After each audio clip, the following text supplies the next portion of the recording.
Hello everybody, welcome to Spill. Thank you so much for tuning in. We're so excited today because we have an amazing guest on. I wrote a bio for you. Oh, you did? Yeah, I'd love to hear it. Love to hear it. I shouldn't have said I was going to read it because now I've got to read like it's natural. I shouldn't have done that, you know what I mean? But you're talented enough to read it. The pressure's crazy high now. Okay, our guest today is one of the most talented and fascinating people I've ever met. She has so many strings to her bow that it's difficult to accurately describe the space she occupies in the world, but I'll try. She's a radio host, presenter, model, DJ, voice artist, singer, mental health activist and advocate, and someone who always, through some kind of shared consciousness, seems to be described as sunshine by literally everyone who meets her. I think because she radiates a very rare and sincere warmth wherever you spend time with her, and also maybe a little bit because her hair's red. She's an inspiration and my friend, Rio Fredrika. Welcome to Spill. Oh my goodness! God, I'm going to give you a clap for right. That's the most beautiful thing anyone's ever said about me. I'm so glad you're doing so. I was very stressed actually when writing that this morning. I was like, how do I encapsulate Rio as a human? How are you, my love? Big question or small question? I am great, and after that, I'm even better. I mean, that set this off to a beautiful start, didn't it? That was a tribute, man. I Yeah. loved it. I'm a Thank fan. you. I'm a big fan of your existence. It was funny because Lucas was like, "Do you want to send me a bio and then I can like read it out?" And I was like, "Nah, how would you describe me? Like, let's do That's that." the best way. And you smashed it. Thank you. I'm so glad you think so. Yeah. How's your world right now? Tell me everything about how you are, and we can get into it in a deeper way in a minute. But I want to know how you're feeling, how you are. Yeah, I'm feeling good. Like this morning, I had a coffee and I'm realising that caffeine is actually not very good for me. Interesting. I think I'm quite high energy anyway. And sometimes it's making me feel a little bit anxious. And I was away last week, as I was telling you earlier. I was away in Spain. I didn't have any coffees. Had one this morning and I was like, whoa, it's giving me anxiety. Oh, this. interesting. And then I listened to some lovely music on the way here. That feeling passed. And yeah, now I feel good. So what do you do? So when you're feeling anxious, as Yeah. is everyone does at key points in their life all the time, what do you do to like calm yourself, or do you try to calm yourself, or do you just let yourself exist in it? Yeah, I kind of address it. I'm like, I'm aware that it's there. And I once listened to a podcast and it said, emotions are energy in motion that need to be released. And from that, I was like, so I need to move this out. Like, this anxiety's come up. If I just like, I'm like, no, it's not there. I'm going to get over it. It's like I'm not really addressing that it's there. Yeah. So yeah. I'm like, oh, it's here. Why is it here? Is there any real reason? I kind of accept that. And then I try and move it out. So I usually listen to music and like dance my way to wherever I'm going. In this case, to here. Transferring the energy of it. That's really interesting. Yeah. And it's like things that make you feel good as well. Because it's not us, is it? The anxiety is not us. It's just passing by. Yeah. So it's like, well, let it get off the train and then invite something else to get on. So that Rumi quote, that whole thing about I am a guest house, I have many visitors, that whole thing of of taking a third person perspective and being like, oh, okay, I guess Lucas feels sad today. I guess Lucas feels anxious today. I guess Lucas feels anxious today. And being like, those things are welcome and fine. Yeah. I don't have to judge those things or behave differently around them. And also, it doesn't have to last the whole day. Yeah. You know? That one. That one. I think the acceptance of it, like, how can you let something go if you don't embrace it first? Yeah. And I think if you can go, okay, well, that's the feeling. And I'm with Rio in terms of going, I love coffee. And I've just been introduced to the world of iced coffees. Okay. Wow. And in this heat wave we're having, I'm like, okay, great, iced coffee. But I'm finding it like a little... 6 iced coffees later, what's going on? Literally. And you're right, it's manifesting into something crazy. And sometimes you just got to be like, okay, acknowledged, embraced, bye. Yeah. Yeah. So I'm with you 100%. Do you find that a sort of consistent challenge, anxiety, and actually, obviously, as I said in your bio, a real advocate of mental health and open discussion around that. Do you struggle with anxiety? Do you struggle with that sort of thing, or is that just a... I wouldn't say I struggle with it. I mean, it pops in occasionally, but it's not something I struggle with. I'm in those moments, like I had this morning. It's like I'm very open to being like, oh, this is here. Okay, I don't like this feeling. Let's like try and understand it. Yeah. But I wouldn't say it's not present in my life massively. Okay. And like, so for instance, the reason why I'm like recognizing coffee as like kicking it off is because coffee is a massive stimulant with loads of caffeine in it. Now, if my energy levels are already, say, at 95, and then I put loads of caffeine in my body that then takes me to 120, I can only get to 100. So my body's just like, what is going on? I literally you can't know? drink coffee. Like, I don't like. I think I might genuinely be allergic to it because last time I always have a panic attack. If I have a coffee, I have a panic attack like nearly straight away, right? And I thought that must be in my head. After all, that must just be like a thing that I now associate with coffee, right? And then last year I was like, I'm going to try and overcome the coffee thing. And I had a coffee. I was feeling pretty good. I had like half a cup of coffee. And I was like, oh, actually really good. And I was like, a bit more awake, and then in the middle of the night I woke up like, and I was like, that's not me doing that. If I'm asleep and my body's waking up. But it's you're already overstimulated, so you do not need extra stimulants in your body. The last thing I need is more energy, I think. Yeah. And I'm the same. Yeah. Oh, you are. I mean, this is the thing, like, what I said about you being described by sunshine, as sunshine.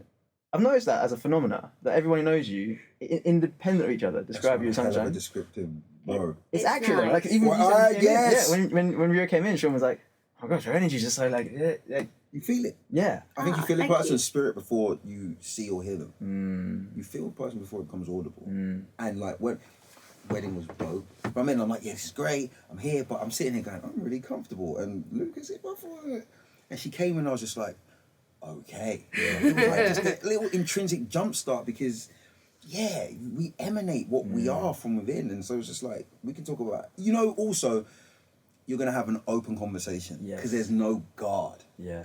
That was the big thing. Nice. So, yeah. I'm glad that that's how I come across. Oh, I've been working on this for years. How do I craft that? This is not just natural, guys. You get home, you're just like silent in the corner, just calculating. Enough for today. Are you introverted or extroverted, or are you ambiverted, or are you? I believe that I can be everything because I've given myself labels in the past, and then all of a sudden I've been introverted, and I'm like, hang on a second, I don't describe myself as this, and then I'm like, oh, but it's okay, I can be everything. I would say most of the time I am extroverted, but there are definitely situations where I go insular into myself. I feel uncomfortable in situations. That comes up a lot. Not a lot, but it does come up. So I'm everything. Yeah. We spoke about this before, but I've got a thing with labels. I feel like they are so limiting. Yes. Whatever I say I am, that puts me in a box. Whereas if I'm like, I'm open to being everything, then anything is possible, you know? It's even like when we meet each other and we go, hi, my name's Rio and I'm a presenter. Well, does that mean I can't be anything else? Or does that mean when I then do decide to be something else, people are like, well, you said you was a presenter, so you can't do this as well. You're automatically limiting yourself, you know? That's a really interesting insight, I think, into you as a person, because you are so multifaceted, you do so many things. And every time I see you, sort of like, I've started, like, last time you were like, I'm doing acting now. And then, like, acting class. And I was like, of course you are. Generally, like, I feel there's no limitation to what it is you're interested in. Which is such a useful way to exist, actually, because how could you possibly classify what it is to be a human with a word like introvert or extrovert or ambivert? Like, you're far more multifaceted than that. Exactly. And we can be all of those things at different times. Certain things make us feel more uncomfortable, maybe because we've never experienced it before. And that makes us go introvert, and that's okay. And then when we're comfortable around things, we're extroverted and we're at the top and we're like, whoa, this is us. Like, all cards on the table, you know? So I believe I am all of those things. I want to ask about your, like, journey into where you are. I guess going all the way back. What were you like as a child? As a child, I feel like I liked attention a lot. I'm talking like really little. I felt like I liked attention and I was a little bit of a show off. I was a little bit naughty and cheeky. Like my brother was always like the goody two-shoes and there's me like, it's okay, just lie about it. Like, no one will ever know. That was me. I was like, wore my heart on my sleeve. I think I just wanted to be loved, as most children do. And I kind of realised that then growing up, becoming a teenager. And then that's when I started to feel like, oh, I don't feel comfortable anymore. Like, I don't understand this world. I'm not getting the love that I want. I now don't feel like I fit in. There's lots of challenges at school, you know? So I think because I wore my heart on my sleeve so much as a kid, from the moment I was born, it was just like, this is me and I just want to be accepted. And then to not be, I think that as a child, not knowing how to really handle that, I found myself in like a bit of a sticky situation in terms of just choosing to believe, and I use that term because I chose to believe that I wasn't good enough. Wow.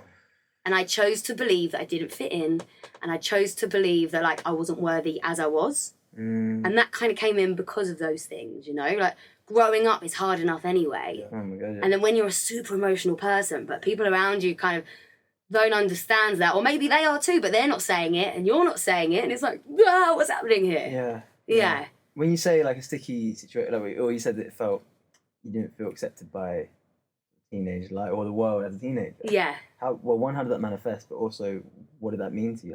Like, in what context was that? So it made me want to change myself. It made me want to change, and because I chose to believe that, I developed an eating disorder. And when I say an eating disorder as well, I feel like eating disorders, they kind of are separated from addictions. But I was fully addicted to food. Mine manifested itself into bulimia. Okay. So where you eat loads of food and then you make yourself sick.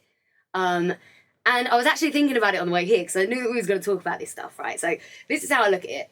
I was feeling uncomfortable with who I was. I was feeling lonely, really alone in this world. Like I didn't have anyone that I could really talk to or turn to. So I used food as a way to kind of numb that feeling. But then it kind of became my best friend. So at a point, my bulimia was helpful. It was the way that I chose to cope. It wasn't then a negative thing. Like if you make yourself, I'm obviously not condoning that at all. But it wasn't going to really affect me if I only did it for a couple of weeks, because it was like, oh, this is filling the void. If I then learn the reason why I needed to cope in the first place. However, this then got out of control and manifested itself in ways that I couldn't control it. Right. I didn't know why it was there. Obviously, if I now go back, I can see. But now I've got this eating disorder where like 3 years in, it's happening every day. This is what I'm saying. This is why it is an addiction. And for me, I was fully aware that I was addicted to doing this kind of practice, you know.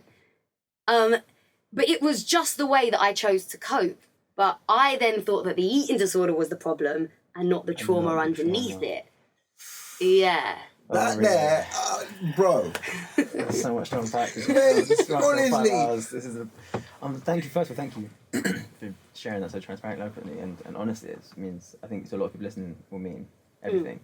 I think people might find it difficult to comprehend how that is a relief and a release from pain. Yeah. Would you be able to speak to that a little bit on like what the sensation, or even in a physical way, like what is it that you felt what was the trade-off of like, oh, this makes me feel better? Well, I suppose it's a distraction. It's also when I'm eating. Now I think about it, it's like it does take you into the present moment. I wasn't thinking about what I didn't have. I wasn't worrying about the future because I was focusing on like the flavours of food. Like eating nice food's a good sensation, right? We all enjoy that. But because I felt so empty, I was doing it in mass, you know, because I wanted to just feel that comfort constantly. Yeah. So I think that's why it helped me with the pain that I felt. Yeah. Yeah. And how did you begin to start unpacking that and then come to the realization, this completely self-aware realization that you have now around that? Like... Well, I had to go, I was like, I need some help with this. My family tried their best, but it wasn't what I needed. Yeah. I didn't know what was going on with me, so how could they possibly understand what was going on with me? So I went to the doctors, told the doctor, they referred me to like this eating disorder clinic, which now I think back is bonkers. They used to take me in and they used to weigh me first thing. I'm like, hang on a second, I'm like 6 stone. I look like if you blew some wind at me, I'd fall over. Obviously, I'm obsessed with being skinny. Yeah. And you're going to weigh me? Uh-oh. Like now alarm bells are ringing. Whoa. So I went through that situation for a bit. And I guess like I saw how much it was really hurting my family. What I was going through. I saw how much it was hurting me. Like, there's a lot of side effects to having an eating disorder. And I was like, yeah, as I said, I was 3 years in before I went to get any help. Right. By this point, my hair's falling out. I'm talking like in the shower, I'm having like massive clumps of hair falling out in my hand. My teeth are all starting to go funny. Like I haven't got a tooth missing at the back. One of them completely rotted.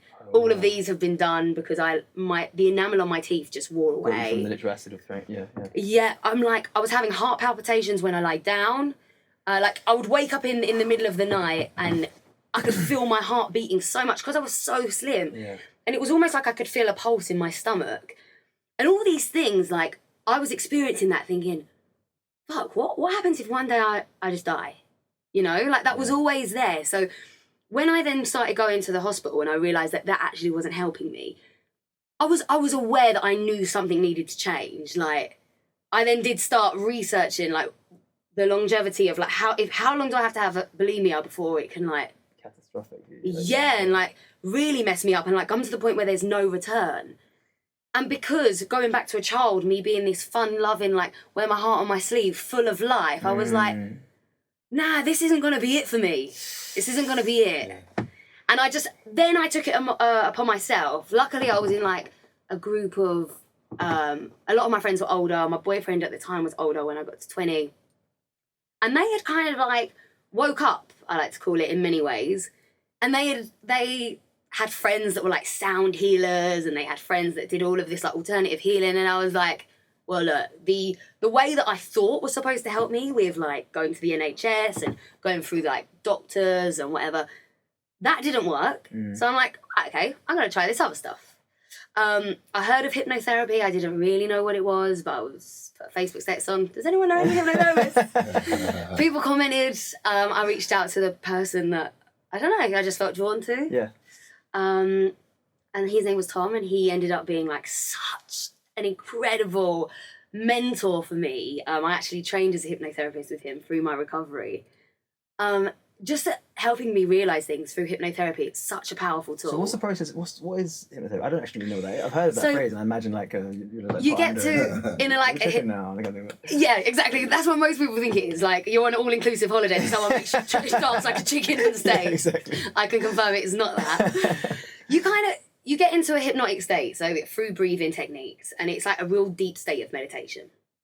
And then Tom guided me through different scripts that were obviously fitted around what I was going through. And it worked a lot with like going back to your inner child and seeing where your inner child held trauma. And like I would get these, I'm quite visual anyway, Yeah. and I'd get these really vivid memories come back.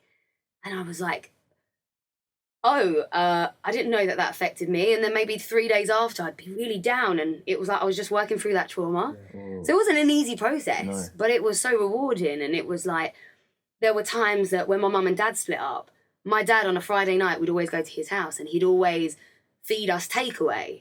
And like my brother and dad, when I was really young, before I had anything to do with food, would like cheer me on to eat like a large Domino's pizza. So I then felt connected with my dad through like overeating. Ooh. And then I felt like there wasn't like love there with my dad, because we wasn't very close. I was growing up. My dad turned to alcohol when they split up. Like, thankfully he's fine now. But great. there was a lot of like separation from us. You know, I didn't feel connected to my dad, and all I wanted as my daddy's little girl was to feel connected. And then I had that memory, and I was like, oh, Makes sense. this makes sense. Like, why am I overeating? And then also now to be accepted, I've started modelling, but then I can't overeat and then model. Like, then I need to be. Do you know what I mean? Well, I wonder if that was a really unconscious way to sort of allow to justify the behaviours you're living through, because it's so encouraged in modelling. I know quite a few models who have spoken about being at their smallest, and their agents being like, yeah, you need to lose a few pounds because Fashion Week's coming up. Yeah. Like that kind of lifestyle, you know? God, that whole situation was not for me at all. Yeah. It was kind of like, as soon as I started modelling, they could see me lose loads of weight. Then I opened up about my eating disorder, and they dropped me. Whoa. Yeah. Whoa. That says everything people need to know about. I call them rock throwers and hand hiders. Why? Because they instigate the situation. Yeah. And then the minute it becomes real, man, they're out the exit quicker than anybody else. Yeah. Does Yeah. that make sense? Yeah, And 100%. and also it's really kind of just listening to what Rio was saying, how invested sometimes our families are in a version of us. Yeah. And then when kind of the reality is presented, it's kind of, well, what do we do? Does that make sense? Because in terms of like, in our highest moments, you think that it's our families that can sometimes, they would be the person that can bridge that gap. But for real, it was someone that she'd never come into contact with that would be able to almost see it objectively. Do you know what I'm saying? Completely. And it's just, wow. It just listening to that and kind of seeing that moment of transition for you, and then kind of where it propels you to after, it's just like, good grief. I'm getting chokes listening to it. Because it's so... The word connection feels very important in that entire art. Yeah. Like, do you think... What have you done? Do you feel you have that connection now? Or do you feel that you're still forming those connections to, I guess, to inner self, or to... Is that an internal thing, an external thing? I feel like I have those connections. I've learned through hypnotherapy and the kind of like format that Tom used. It's very much so like doing the work for yourself. We used to do these kind of workshops for like 3 days at a time. They were called Shine. Again, I feel like a pivotal part of why people call me Sunshine. I've actually got a sunshine tattooed on me for that reason. Oh my gosh, of course you do. And we worked through loads of like exercises almost, like we would be in groups of 3, and say for instance it was us 3 in a group, Like, you be my mum and you be my dad. Like, we're acting this out. And I'd say all the things that I'd ever wanted to say to you, to like release it from my body. And like, say for instance, you're my dad and all I want from you is a hug. We'd sit there 5 minutes and just have a hug in this workshop, and then I'd be like, right, I've had enough. Like, that's perfect. And it was almost like I healed all of the things, I hope all of the things, that were coming up in that situation during these periods, because it was like, I was finding that connection with myself, because sometimes my mum and dad in real life might not be ready for what I need to say to them. And it actually might be less helpful than me just expressing it and learning to forgive myself. Wow. Yeah. Yeah. So through this guy, Tom is just amazing. And through hypnotherapy, I've found a lot of those connections, found what I needed to heal. And then through different exercises, it was like, I learned how to do that. But my healing journey, because when people say, like, what was it that made you heal? I'm like, whoa, I did so many kind of alternative therapies, like, to heal, that I view it as like, I was trying to rebuild a house to feel safe again. And so say, for instance, hypnotherapy was like the full downstairs. That's what that covered. And then I did things like Reiki and sound healing, and they added like a few little bits, a few little details. And then, I went to the depths of like doing ayahuasca. So like in a ceremonious way. So now I'm like, oh wow, we've got a fancy roof on this house, but that's how I view all of the different healing techniques that I did. I don't think one in particular healed me, but I believe all of them together were a really beautiful journey in the direction that I needed to go in. Yeah. I heard a really interesting thing from a psychologist recently, talking about how if there's certain memories you have that bother you consistently and deeply years after it happened, 18 months I think specifically after it happened, it's because part of you is still sort of trapped there. And especially I think in our childhoods, I feel this very vividly actually, in a very visual way as well. Like when I think about certain parts of my childhood, I feel sometimes reduced to that age again very quickly in certain circumstances. And it's actually really interesting that you said about the thing with your dad, because you actually had a really impactful, you said one thing to me that was really impactful about like a year and a half ago, about that led into my relationship with my dad. And we were talking about saying I love you to parents and stuff. Yeah. Do you remember? Yeah, and I was like, I know my dad loves me and I love my dad, but we don't say that. And I don't know why. It's just become a thing since I was a kid. We stopped saying it, I guess. There's my mum, my sister, over there. And you were like, very calmly, you were just like, yeah, but you can ask those things. When you get to a certain place, you can ask those things.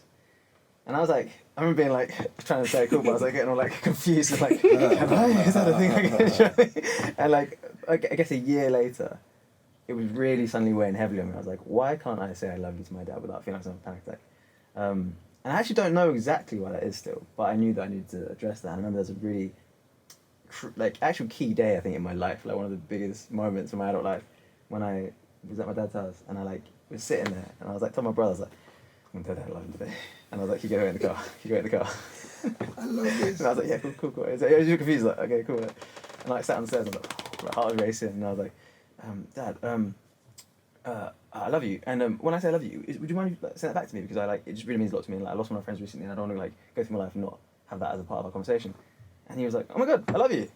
And it was that alone, that simple one moment was like the most releasing thing in years. So thank you very, very much. It's so welcome. For that little nudge.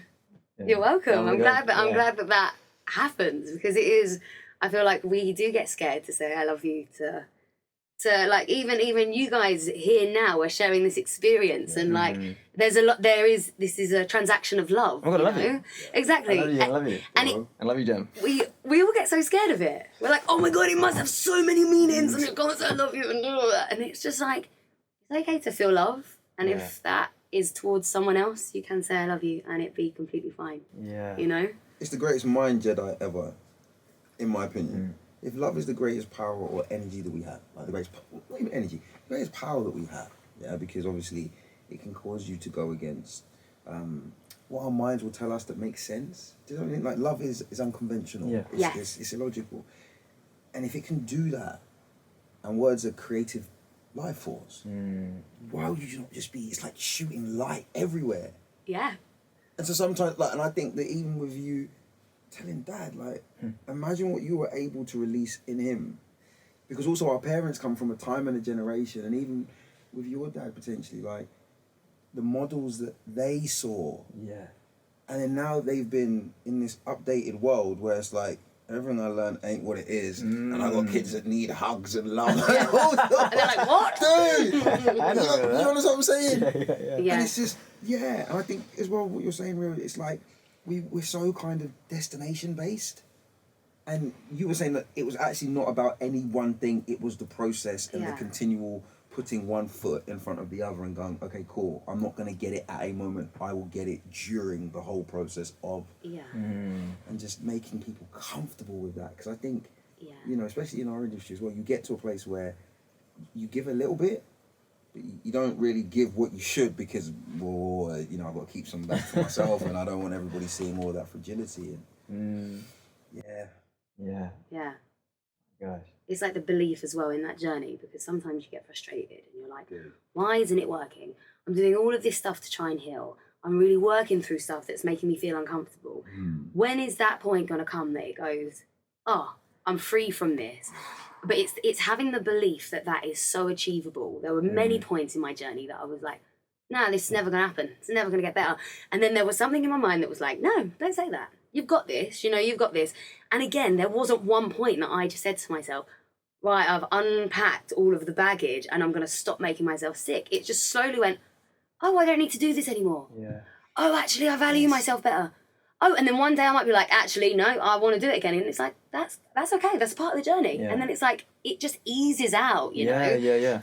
Again, like you said, with it being destination-based, everyone's like, well, this one thing should mean this, and this one thing should mean that. And I've it's like, done therapy. I just be in finished it. flow. Yeah, you never finish it. You never finish it. Ever. you can't. Ever. Are you in therapy now? No, I mean, I go to a good friend of mine called Jed, and he's like an intuitive healer, and we always talk through stuff. And I go and see him probably like once a month. Great. But I was actually thinking that today I would love to go back to therapy. I miss therapy. Because I love talking about ideas and just what's going on in my mind. Yeah. I think sometimes there's a risk of where I'm concerned with it, because like, I have OCD, and it doesn't manifest in the way that people often think about OCD in like a cleanliness sort of way, but more like just a thinking way. I'm obsessively thinking about everything.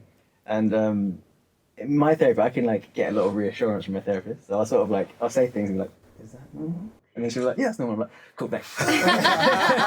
You just made me feel okay. Yeah, it's like, that would last for a little while, then I'll be like, wait, what? This isn't normal, you know what I mean? So I can, almost like, I got into this strange thing. I was like, leaning on therapy for a bit too hard, because it alleviated all the stresses I was feeling. Because it was like, oh, that person's a medical mental professional, and they just signed off that I'm fine. You know what I mean? So yeah, I really want to go back to therapy. Yeah, I too do. I actually was thinking that today, and I always love when I feel like this, not knowing who the next person is that I'm going to work with. Oh, cool. You know, like, it's like, I'm like, oh, I get to look for a therapist, and I actually have to see what their vibe is and if I like them, and then some magic could happen, you know? Yeah. I like that, the unknown. That intrinsic detector. Honestly, because there are certain things where you kind of, you cross a person or you cross past and, I don't know, just something goes, that one. Yeah. That's how we met. Dude. That's basically, that's how I felt about you though, too. When we met on that shoot, I was like, that's someone. That's someone I want to know. I said exactly the same to you. It works that way, doesn't it? We were never taught to trust that. Yeah. You're not allowed to talk to strangers. Honestly, we were never taught to trust that. It isn't just how many things that were put in place to protect us actually really hindered our growth as people. But if you think they all come from fear. Yeah. All of those things that make us go, okay, we're protecting you, they come from fear. It's not from love. Yeah. Come from not trusting, right? And protection's a myth anyway. You never really, like, you can't, there's always threat. Nothing you can do about that. The world could blow up right now. Yeah, it's like, who's going to stop that? Talking to that stranger down the road is not going to stop that. Anything could happen. 100%. I wanted to ask about, obviously, because through that period of time, so how many years did that span that way? Or, I'm not sure if you still refer to yourself as in recovery now. I know some people do. I think it was about 7.5 to 8 years. I haven't actually worked out the timings, but yeah, it was a long period of time. Because I'm really interested in, like, in that period of time, you were doing things that outwardly would seem very successful and very, like, what's the word? Like, people would want to do that. You know what I mean? Yeah, as if nothing was wrong. But that's something that I think comes with addiction. You're very good at hiding and masking what's really going on. Like, I was so good at lying. I was so good at pretending I was okay. It was almost like, I was so okay that you could never think that anything bad was happening. This is why I should be an actor. But you know what I mean? You learn those things, and it was almost like I was really scared of being judged for what I was experiencing, because it wasn't ever accepted in what I'd seen. I, at the time, felt like I was the only person going through what I was going through. So I was so scared of being judged. And I had this, like, shiny, polished image that I was this, like, model, this beautiful young girl that was, like, living her high life, going to all these fancy places. No one could ever know my secrets. And because I was so scared of that judgment, it meant that I could never address it and never be honest with it. And it was only until I could be honest with it that I got real pivotal changes, you know. It was only the moment that I admitted to myself and to others and let other people hear what I was actually experiencing, could I then go, now I can sort this out. All the time that I pretended I was okay. I used to talk about my eating disorder in past tense. I used to experience this and I was still going through it. Oh, interesting. Yeah, So there's yeah. awareness. That's really fascinating. And it was like I wanted to talk about it because I wanted to be like, yeah, look, I've kind of like gone through this. Yeah. But it was almost like my way of saying, oh, I've gone through this, but I'm okay. Right. So no one would ask me about it because I was so scared of admitting it. What was your life like at that time? Like, what was your day-to-day? How were you getting through? Because like, if there's such a physical thing happening, how did you maintain that level of focus to get things done? I don't think I was focused. But at the time, when I was early 20s, I was doing like a little bit of presenting stuff. Yeah. Work was in dribs and drabs. Yeah. And I could kind of work around it, you know. And I had been making myself sick for so long that I kind of knew exactly my patterns. So it was almost like I wasn't in control of my patterns because clearly I couldn't stop them. However, it was like, oh, I've got this gap here. It was almost like things were like planned ahead. Oh, I can go and have a binge here, and then I can like sort myself out, and then I can go and do this. And like, yeah, it was very full on. Like it occupied my whole mind for so long. And I think that's why in the end I was just like, I'm so fed up of this. I'm so fed up of not even knowing what I think, because this other thing, this like other voice in my mind is like not letting me. It's taking up all the room for me to think about how to like harm myself. Yeah. You know? Yeah. And the people around you, how aware were they? I'm sure people knew, right? Or were you really good at? Yeah.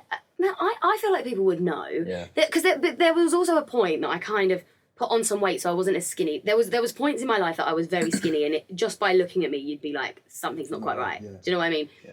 But then I then wasn't as skinny as that. I was still very slim. Yeah. So it was a little bit more like believable that I'd actually got better. Right. And people are so scared to ask. People are so scared to ask. They tread on eggshells around all of these things, which is why I do want to be so open about this experience, because I found it really hard to ask for help because I was scared of being judged. Everyone else then was like getting stressed out with me because they didn't know if I was better or not. And it was almost like, you don't know what you're doing to me. And like, you know what I mean? Ooh, I feel like when interesting. people are addicted to things or going through addictions, people around them, because they are worried, they then put themselves at the center, like, oh my God, I'm so worried. And it's like, hang on a second, I'm really worried over here too. Yeah. I just need your support, or like ask, don't be worried about my problems. Yeah. I need you to be strong here. Yeah. I just need your support. It's happening to you. Exactly, but this is what I'm saying. That's what happens when people are going through addiction. 100%. It's like, so and so's got a drug addiction. Oh my God, it's terrible. Da, da, da. They don't need that. Yeah. They need something to lean on. They need someone to lean on, or even just to be able to talk about it. So then I was like, I can't unload onto you or onto you because you're worried about me already, so I'm going to make you more worried, you know? You get into that cycle, and then it's like, well, who do you talk to? Even hearing that now, there's moments I'm like, yeah, I really haven't behaved, I haven't taken people's stresses objectively enough at times. I mean, in a way, I'm doing that right now, saying that from saying what you're saying about me. But you know what I mean? Like, Yeah. That's a really interesting. Teaching always brings it out. Now, you know when you kind of, you've got students, you're trying to teach them something that is maybe beyond where they are, and then basically it kind of reveals something that you've maybe passed through at a certain time, but you can't give them the same tools you use because they have to use the tools that are in their toolbox. Make sense? Yeah. And the difference between that, like you said, subjectivity, objectivity, when it's subjective, you only see what's ahead of you. I mean, in front of you. Objectivity in a person supporting a person, I can see ahead of you, which allows me to not necessarily feel like I have to affect with you. now. Yeah. Does that? But for so many people, if it's like seeing a person drowning, your first instinct will be like, I need to jump in, rather than there's a dinghy there, or I can throw and then pull you in and stay safe because I still have the wide view of everything that's happening, rather than jumping in the water. And then both being a danger. Yeah. And that's it. That is such a good visualization of what I was just saying in terms of like, in the moment, Yes. the worry, it's like they're drowning now with you. Whereas if they actually thought about the bigger picture, they then can support. And people always ask me that. They're like, what advice would you give for like parents or friends when their friends are going through it? And my thing is like, just have no judgment and just have a lot of patience and unconditional love, you know? Yeah. It's like, I just needed to hear that it was all right. Like, and what I was doing wasn't actually crazy or wasn't disgusting or wasn't, it just was. Yeah. It just was, and we was going to work out a way to get out of it. Yeah. As opposed to like, oh, this is disgusting, you can't keep doing that, you know? It's like... I mean, I think that's why a lot of people really shut off from their parents quite a bit, because in that sort of protective frustration, sometimes it just manifests as anger, especially with dads. Yeah. They'll be like, right, you grounded then, because you're not well, sort of thing. And it's like, thanks, Dad. You know what I mean? Like, not my dad, but you know, like, that's like a universal... Yeah, exactly. Like, my dad wouldn't like it. But you know what I mean? Like, I think parents, their fear can manifest, or even just any loved one, the fear can manifest with a sort of aggressive energy that is the last thing that person needs. It really shuts them down. Then it's like, okay, well, I can't come to you because I get told off for being unwell. So where can I go, you know? Yeah. And we see these patterns and it affects us. If we go to someone once and we reach out a hand and they go like, slap your hand down, then you go, well, I'm not going to do that again. That hurt last time, you know? Yeah. So what do you, moving forward then, what do you sort of, like, on your Instagram, you're very active on Instagram, and I love your Instagram. It really keeps me, reminds me to be grateful for things. I love your gratitude posts. Thanks. What does that gratitude practice mean to you? It just reminds me every day that I'm alive, living a really beautiful life, that I now get to celebrate and appreciate, because that once wasn't the case. And yeah, through all of the healing techniques that I did, gratitude was a massive thing that always come up. So I was like, if I do this every day, I have that little moment, so I need to cough. Enjoy that coffee, I have that little moment with myself in the morning, so I usually do it first thing.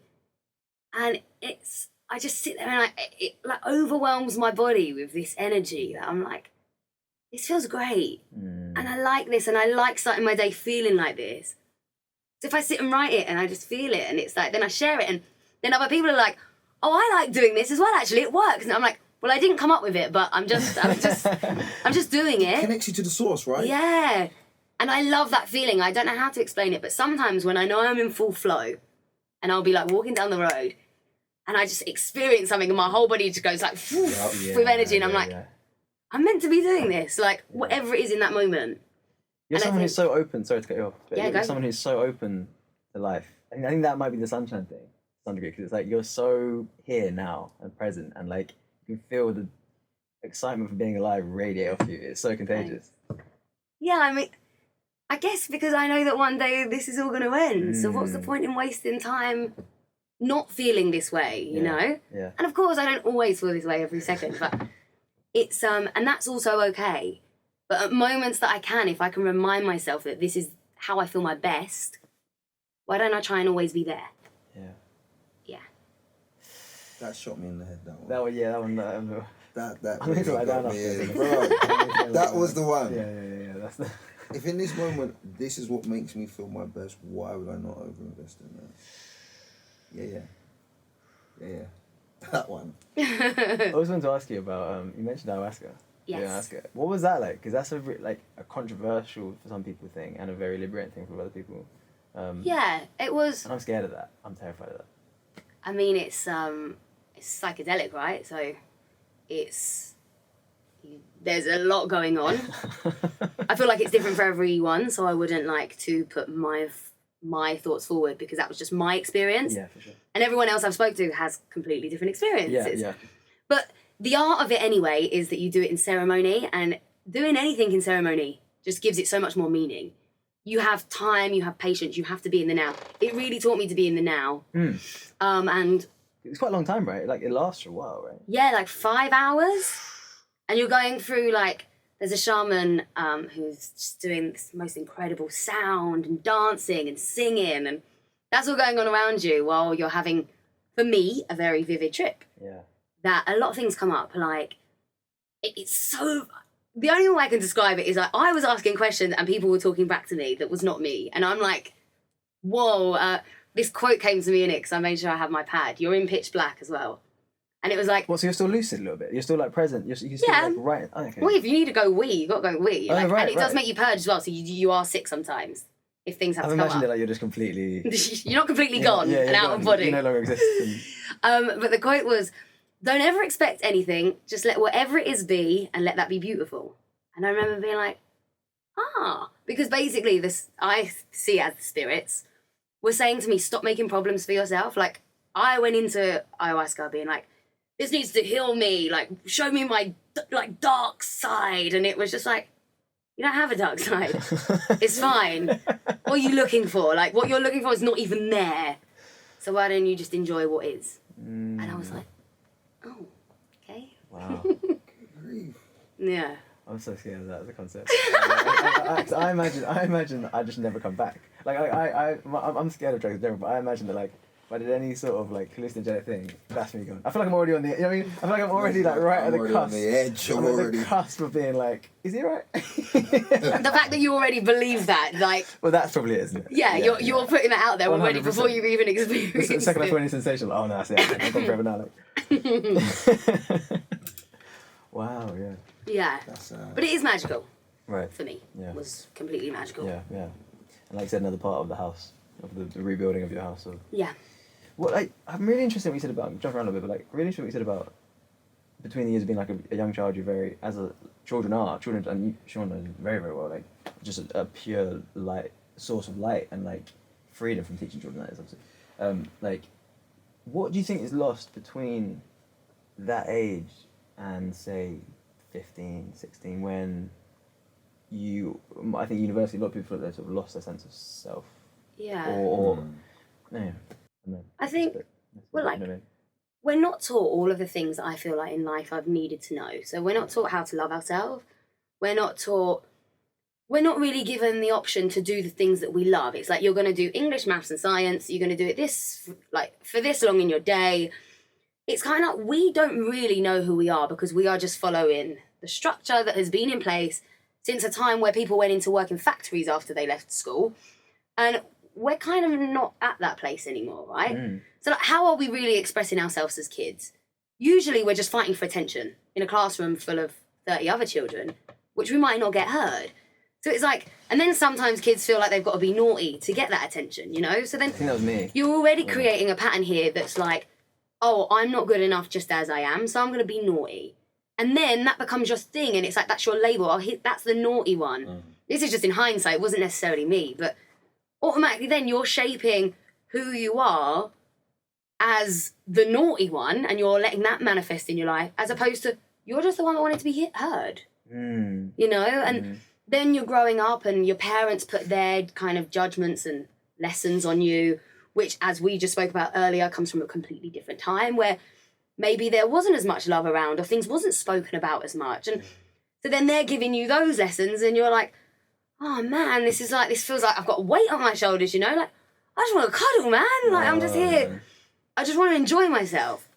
And now all of a sudden, and then on magazines, for instance, I know as a young girl, it was like, oh, I'm now growing boobs and these girls don't have boobs and they're really slim. And, oh, so I'm getting all these things, like, what am I? What am I? This is all combobulating in my mind, and I'm like, what is this? I don't know who I am. And then I'm completely like, I'm trying to then take on all of these things to fit in when really our main reason for being on this earth is to stand out as who we are, you know? Yeah. We're not taught that, though.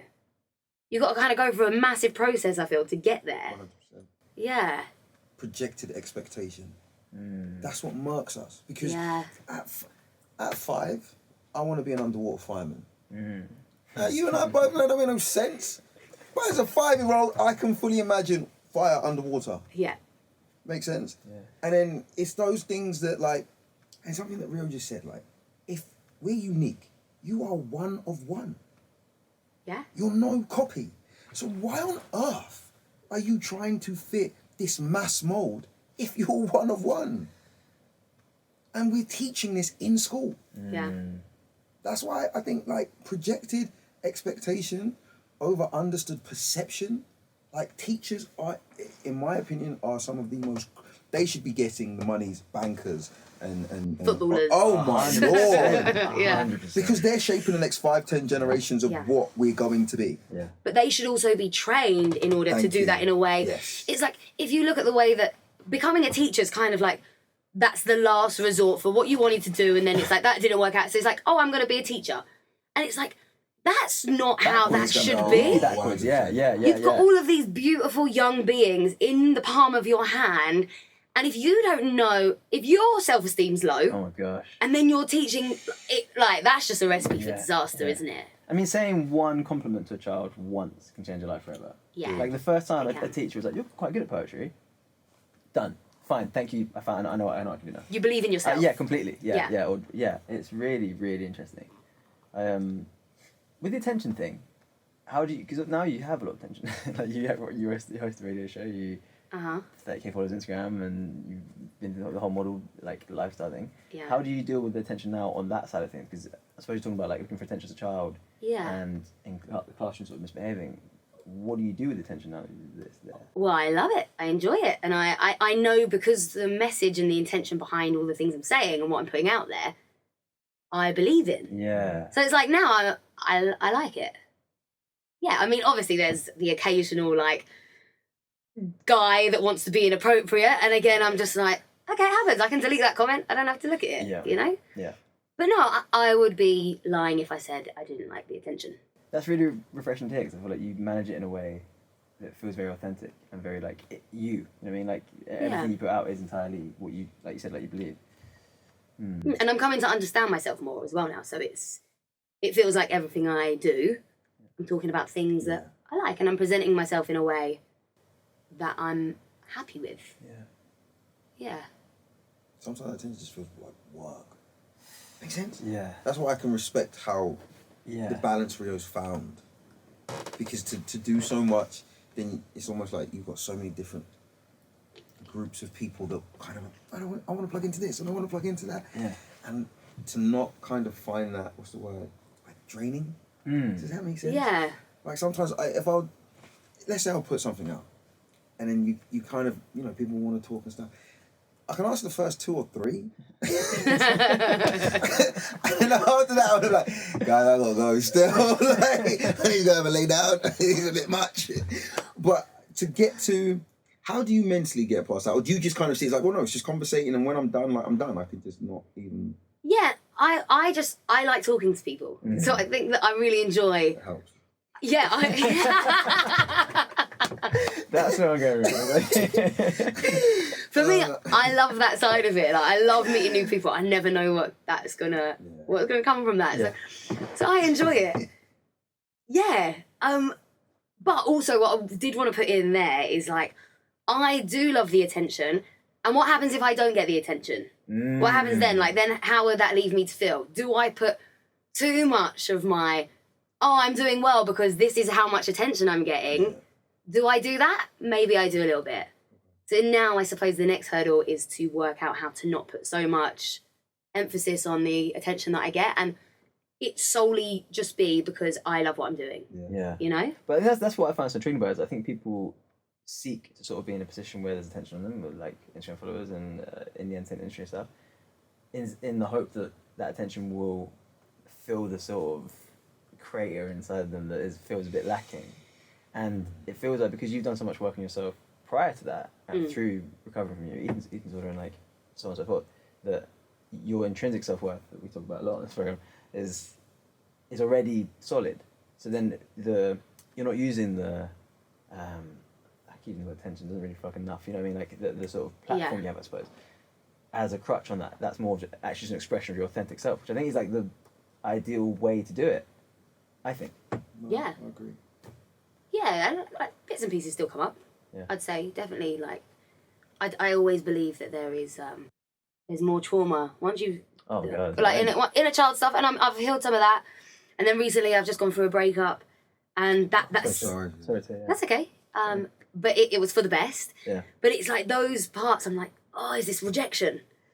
Is this like, you know, and that always takes me back to a part with my dad, feeling like my dad had then rejected me. So that's coming up for me at the minute, which I'm like, so there's always things, like, I feel like life presents things to you that it's like, oh, we're going to work through this now. And clearly this is something that needs to be worked on. Yeah. And it's like, I am always happy to work through something, because for me, I'm like, what did I say this morning? I said, in life, it will always be a lesson, an act of love, or asking you to let go, you know? And that's how I believe I need to apply one of those feelings, or if not all of them, or two of them. Different experiences that I go through that maybe don't make me feel comfortable aren't necessarily serving me, because that's okay. We change and life grows and we evolve.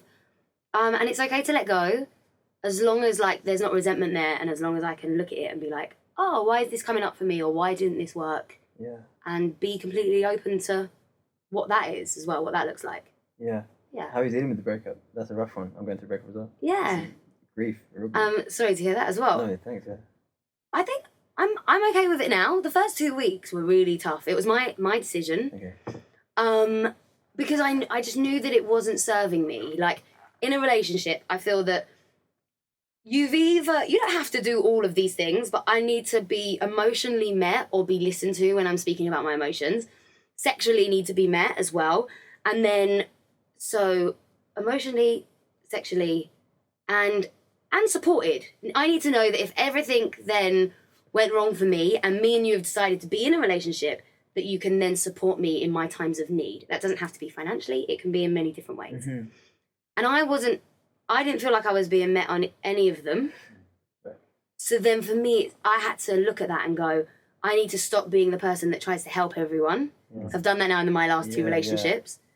And it's like, although the one before this, he actually helped me massively as well. So that's such a disservice to being like, but essentially, yes, I love to help people without thinking about what I need. Yeah. And then I'm like, oh man, this isn't working again. And that's okay, but maybe I've not set my boundaries clear. Because I maybe don't even know what my boundaries are. I'm going through the same sort of processing of very similar. Also, being the person to end the relationship I was as well, it's been the hardest thing I've ever done. Yeah. I found. Like, I've been in relationships in the past that have ended at me.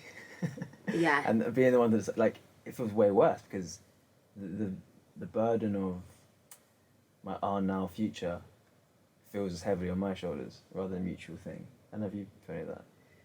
Or if you feel, perhaps at this point, more relieved, or more like, maybe I'm not explaining what I mean very well. Yeah. Like, I feel that because I was the one to make the decision to end the relationship, that I have injured someone as well as myself. So there's a guilt to it, and there's a even though I believe it was the right thing, there's like a weight, rather than just a heartbreak, there's also the guilt and the sort of frustration and the confusion of like, was that definitely the right thing? Although I know it was, there's still that, you know? Yeah. But those come up as well, and it is literally time to kind of work through that, I think, because it's never nice hurting someone. But then in this situation, it sounds like you needed to put yourself first because it wasn't serving you. And then slowly but surely, that becomes more present than the feeling of guilt, you know? You start then going, oh, this was actually the right thing. Yeah. But right now, it might be like a mixture of things. Yeah. I mean, because I think people go through relationships for decades and decades knowing they should end out of that fear, you know? Out of being like, I don't want to say anyone. And also, you're scared of being alone. I say I am scared of being alone. I'm very scared of being alone. Yeah. In what way? Why? How? I love people. I love connecting. I love that, and I love spending time with people. I love getting to know people on a deep level. I love feeling comfortable around people. I love having that person that's like, what should we do today then, you know? And you've got a sidekick to do that with, and sharing life with someone. I think that's a really beautiful thing. So that's why I get scared of being alone. Yeah. Reciprocity, man. Yeah. Do you know what I mean? And sometimes by the time you realise you're not getting anything back, you've given everything you had. Yeah. And it kind of breaks your heart twice. Yeah. Do you know what I mean? Yeah. You can have your heart broken for years in a relationship, but through your own expectation. Yes. That's a big thing that's going to happen. That's I mean, you can thing. constantly be like, oh, my heart's breaking again and again and again. That's a massive thing. Yeah. Through your own expectation is a massive thing. You expect people to just... I'm like, this is how I view a relationship. Yeah. So this is how you should view a relationship. Yeah. Because like that's a relationship. And then Yeah. it's like, hang on a second, everyone's got their own ways of viewing relationships in different forms, friendships, relationships, everything. And we're like, oh yeah, but it's not the same as mine. Yeah. And it needs to be the same as We mine for use the this same work. word, but we're actually describing Yeah. entirely different things. Yeah, Exactly. I actually got to a stage where I do not take for granted when, if I hear someone use a word in a sentence, I'm like, just so I understand, how would you define that word? Yeah. Because sometimes you're building a whole case study Yeah. of how you perceive something to be or what you've known it to always mean to you. And then you check in with another person and you're like, well, you said this and da-da-da-da-da, and they're like, but that's not what I meant. You're like, That's what I heard. dude. But then also that's so good to do that though, because then you get a clear indication of what they mean at that exact moment. And you're dealing with it as it is. Because otherwise, even if you ask them 2 days later, it'll mean a different thing, you know? And it's like, oh, I don't know what I meant when I said that. And Yeah. that's so spot on. Because now I feel like our mind sometimes, my mind, runs off with like what you said. And then I all of a sudden now I'm like, we started here, I'm up here, now I'm stressing over something that doesn't even exist. 100%.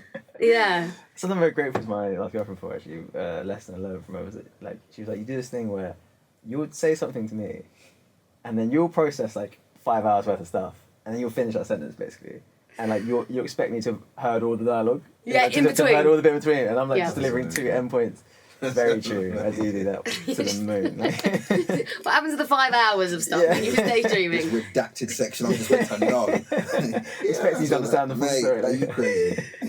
Yeah. I feel like communication is the best thing ever, but it is sometimes tough, isn't it? Yeah.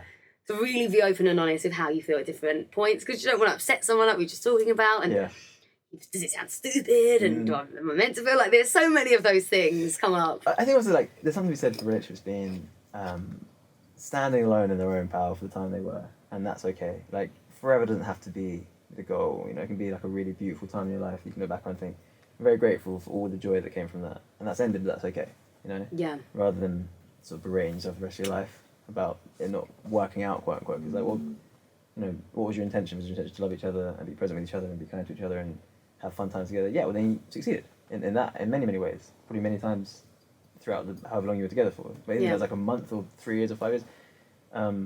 So I never like think of a relationship as like a failed relationship, really, you know, because As long as you learn. You never yeah, fail. once you learn and you are sincere or honest throughout it, you know. I think that's what we've lost in life, the desire to keep trying. Does that make sense? Yeah. Like sometimes if you do get knocked down for the 50th time, you're not sitting there going, oh, I can't wait to jump up again and go. You're just like, maybe this ain't for me. Dude. And yeah, and I think, but conversations like this and even listening to Rio's journey and stuff, Oh my God. that gives you a little petrol for the road, you know? A lot of passion. Because I mean, so many people listen to it, and also, especially in this time, I think there's such a massive pressure on young women, young girls, and in the wonderment of what devices give us and our social media gives us, there is also the imbalance on the other side, where it presents something that cannot be sustained. It's not sustainable because the vast majority of it isn't. It's projection. It's projected and put in a way that, okay, that's where you need to get to, and instead of kind of that embracing, like if you're gonna let go of anything, you first got to go, okay, let me accept what this is, and then if you go, okay, cool, where I am right now, this is the most perfect version of what I am and what I need to be, and in even in evolution, and as you're going to grow into it as you keep doing it. Yeah. Sometimes we get so scared that we stop the doing, and then the progressing stops, and then we're freaking out now because we're still getting all of these kind of projected forecasts of, oh, I need to be at this stage at that point. And today, like, honestly, some of the stuff you said in terms of accepting certain things, like if you really want to change something and you want transformational change, there has to be that thing where you look at yourself, and even kind of, it was quite vivid in how she was describing what she went through. And in my head, I kind of went off into that light. And dude, I swear to you, when she said, she was just like, I got to a point where I was this thin and you could have blew me over. And I was just like, what it must have felt like to be a fly on the wall the first time she looked into the mirror and with insight saw herself. Yeah. Yeah. Because you get past the model thing and then you go, this is what it is. Do you remember that moment? Was there a moment like that? Well, I just remember, like, when I looked at, even when I was, like, super skinny, what I thought I wanted, it didn't matter what I looked like. None of that mattered because I didn't like myself. Like, it was only until I healed and then learnt to like myself as I was. Now, that was at many different points. I had to learn to love my changing body because through recovery, naturally, my body puts on weight, it changes shape. I'm bloated because my digestion's all over the place. Like, Right. There was a lot, and at times it was hard, but you have to love yourself at any point of your life for there to ever be growth. And now, for instance, I can want to be like, oh, I want to look like this, and I can do it through love. It doesn't have to be a negative thing. It doesn't, but it's only when it's like, I hate myself right now, so I need to change it. You're always going to hate yourself if that's all you keep telling yourself. Looking in the mirror, my thighs are too fat. They'll always be too fat. Even when my thighs were like the size of my little finger, in my mind they were too fat because that's all I believed. I wasn't hearing anything else, and I actually couldn't even see straight, you know? Yeah. So it's like, it's only until you learn to love exactly what you've got in that exact moment that you can ever make positive change. Yeah. On that note, I think that's the perfect place Dude. in this conversation because I don't know if I can take any more emotion. I'm like getting like goosebumps and like I can't sit in this chair here and continue to. I just wanted to unplug the mic and The drop amount it of time- off. the amount of time I want to stop recording, just like grab you both and hug you both very hard is unbelievable. Rio, thank you so much for coming on. You are a beautiful Thank soul. you. I'm very grateful for you sharing your story and everything. I wish you all the best with everything you did forever. Love you very much. Love you. Bro. Jam, love you. Love you all. Love you guys. Thank you so much for singing. Always. Where can we find you on socials and At Rio Fredrika. amazing. Yeah. Much love everyone. Take care. Thank you for listening. Bye, guys.